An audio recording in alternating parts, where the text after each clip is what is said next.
جب تم نے وہ بات سنی تھی تو مومن مردوں اور عورتوں نے کیوں اپنے دلوں میں نیک گمان نہ کیا اور کیوں نہ کہہ دیا کہ یہ کھلم کھلا بہتان ہے؟ یہ بہتان لگانے والے اپنی بات کی تصدیق کے لیے 4 گواہ کیوں نہ لائے؟ تو جب یہ گواہ نہیں لا سکے تو اللہ کے نزدیک یہی جھوٹے ہیں۔ اور اگر دنیا اور آخرت میں تم پر اللہ کا فضل اور اس کی رحمت نہ ہوتی تو جس شکل میں تم منہمک تھے اس کی وجہ سے تم پر بڑا سخت عذاب نازل ہوتا، جب تم اپنی زبانوں سے اس کا ایک دوسرے سے ذکر کرتے تھے اور اپنے منہ سے ایسی بات کہتے تھے جس کا تم کو کچھ بھی علم نہ تھا، اور تم اسے ایک ہلکی بات سمجھتے تھے، حالانکہ اللہ کے نزدیک وہ بڑی بھاری بات تھی۔ اور جب تم نے اسے سنا تھا تو کیوں نہ کہہ دیا کہ ہمیں شایع نہیں کہ ایسی بات زبان پر لائیں؟ پروردگار تو پاک ہے، یہ تو بہت بڑا بہتان ہے۔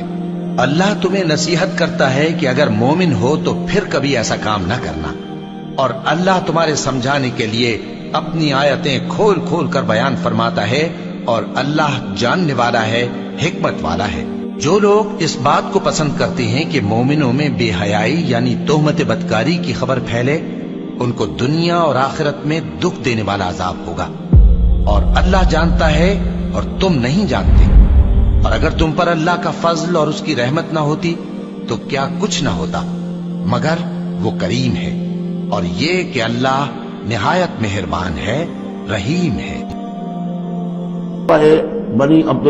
بنی مستلق میں حضور سن 6 کا ہے یہ واقعہ، ہجری کا تشریف لے گئے تھے۔ جب وہاں سے واپس آ رہے تھے تو جہاں رات کو ایک جگہ پر قیام تھا، اور حضرت عائشہ صدیقہ جو ہے ایک ہودج میں علیحدہ ہوتی تھی، جیسے جس کو کہ اٹھا کر جو لوگ آتے تھے حمال وہ اٹھا کر اسے اونٹ پر رکھ دیتے تھے، اور جہاں پر پڑا ہوا وہ ہودج اونٹ پر سے اتار کر نیچے رکھ دیا۔ تو رات کو کہیں قضائے حاجت کے لیے نکلی، پیشاب وغیرہ کی حاجت ہوئی، وہ کہیں گئی، وہاں کچھ دیر لگ گئی، اور دیکھا واپس آ کر تو کہیں ہار اپنا گر گیا تھا۔ اس ہار کو دیکھنے کے لیے واپس گئی، اتنی دیر میں وہ حمال آئے، اور حضرت عائشہ بہت دبلی پتلی تھی، انہیں اندازہ نہیں ہوا کہ اس ہودج میں اس وقت ام المومنین موجود نہیں ہیں۔ انہوں نے اٹھایا، اور وہ کوچ کا وقت ہو گیا تھا، اونٹ کے اوپر رکھا اور قافلہ چل گیا۔ اب جب یہ آئیں واپس، اب دیکھا کہ وہ تو قافلہ جا چکا، ہکا بکا کیا کریں، تنہا ہے، رات کا وقت ہے۔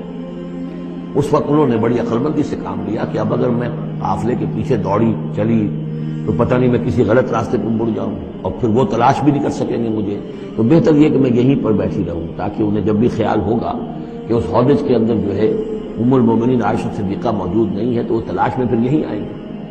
تو وہاں بیٹھی ہوئی تھی، رات کا وقت تھا، نیند آ گئی، سو گئی، اس سے آپ کا چہرہ بھی کھل گیا۔ تو ایک صاحب تھے صحابہ میں سے صفوان ابن معطل، ان کی ڈیوٹی یہ ہوتی تھی کہ وہ لشکر کے پیچھے پیچھے چلتے تھے۔ لشکر چل رہا ہے تو ذرا فاصلے سے کہ کہیں کوئی گری پڑی چیز رہ گئی ہو، کہیں کوئی بیمار ہو، وہ چل نہ پایا ہو لشکر کے ساتھ اور رہ گیا ہو پیچھے، تو پیچھے وہ دیکھ بھال کرتے ہوئے آتے تھے۔ انہیں دور سے نظر آیا کہ یہاں کوئی شے پڑی ہوئی ہے، گٹھڑی سی پڑی ہے کوئی، جا کر دیکھا، حضرت عائشہ کو پہچان لیا، اور وہ کہتے ہیں کہ میں نے اس لیے پہچان لیا کہ حجاب کی آیت کے نازل ہونے سے پہلے میں نے انہیں دیکھا تھا۔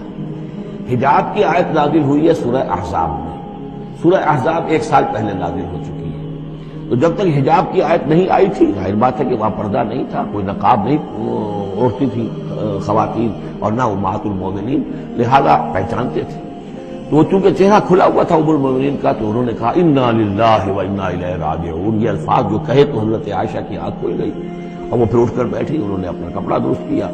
لیکن پھر انہوں نے یہ کیا، صفوان ابن معطل نے، کہ اپنا اونٹ بٹھا دیا، خاموشی کے ساتھ حضرت عائشہ اس پر سوار ہو گئی، اور وہ آگے اس کی وہ نکیل پکڑ کر وہ چلتے گئے اور قافلے میں پہنچ گئے۔ وہاں عبداللہ ابن ابی نے شور مچا دیا کہ خدا کی قسم تمہارے نبی کی یہ بیوی جو بچ کر نہیں آئی ہے، مطلب یہ کہ یہ تو اب یہ معاملہ جو رہا ہے، تنہائی رہی ہے، علیحدہ رہے ہیں، تو گویا کہ زنا کا معاملہ ہو گیا ہے۔ یہ اس کی جو بھی اس کی گندی سوچ تھی، ظاہر بات ہے کہ مکھی تو گندگی پر بیٹھتی ہے، اس کو تلاش رہتی ہے گندگی کی، اس کے لیے تو یہ ایک موقع مل گیا اسکینڈل اٹھانے کا۔ یہ اسکینڈل بڑھتے بڑھتے ایک طوفان بن گیا، اور اس میں بعض جو ہیں بہت ہی مخلص لوگ بھی، حضرت حسان بن ثابت رضی اللہ تعالیٰ عنہ جو دربار نبوی کے گویا کہ سرکاری شاعر تھے، ان کا بھی معاملہ اس کے اندر ایسا ہو گیا کہ وہ بھی ملوث ہو گئے۔ تو یہ ہے واقعہ افک کا۔ لیکن اس کے بعد قرآن مجید میں پھر یہ آیات نازل ہوئی، اللہ تعالیٰ نے برات کر دی، اور پھر یہ کہ ان کی پاک دامنی اور پاک بازی جو ہے وہ ثابت ہو گئی اور اس کے بعد یہ معاملہ رفع دفع ہو گیا۔ میرے نبی فرما رہے ہیں عائشہ کوئی گناہ ہوا ہے تو توبہ کر لے، اللہ معاف کر دے گا۔ اللہ اکبر، اللہ اکبر۔ اور اگر نہیں ہوا تو اللہ ضرور تیرے حق میں فیصلہ سنائے گا۔ تو حضرت عائشہ 24 گھنٹے سے سوئی نہیں تھی، اٹھ کے بیٹھ گئی، رو رہی تھی، ایک دم آنسو خشک ہوئے۔ ابا میری صفائی پیش کر۔ ابو بکر کہ بیٹی میں کچھ نہیں کہہ سکتی۔ اماں میری صفائی پیش کر۔ کہ بیٹی میں کچھ نہیں کہہ سکتی۔ تو فرمایا اگر میں جھوٹ بولوں تو اب سب مجھے سچ مانو گے، اور اگر میں سچ بولوں تو کوئی مجھے سچا نہیں مانے گا۔ میں اپنے اوپر الزام کیسے دھر لوں؟ میں اپنے رب کو پکارتی ہوں، میں یعقوب کے رب کو پکارتی ہوں، یوسف کے باپ کو پکارتی ہوں۔ کہتے مجھے حضرت یعقوب کا نام بھول گیا غم کی وجہ سے۔ میں نے کہا میں یوسف کے باپ والا جملہ بولتی ہوں جو انہوں نے کہا تھا فصبر جمیل واللہ المستعان، اور یا لیٹی تو ایک دم وحی آئی۔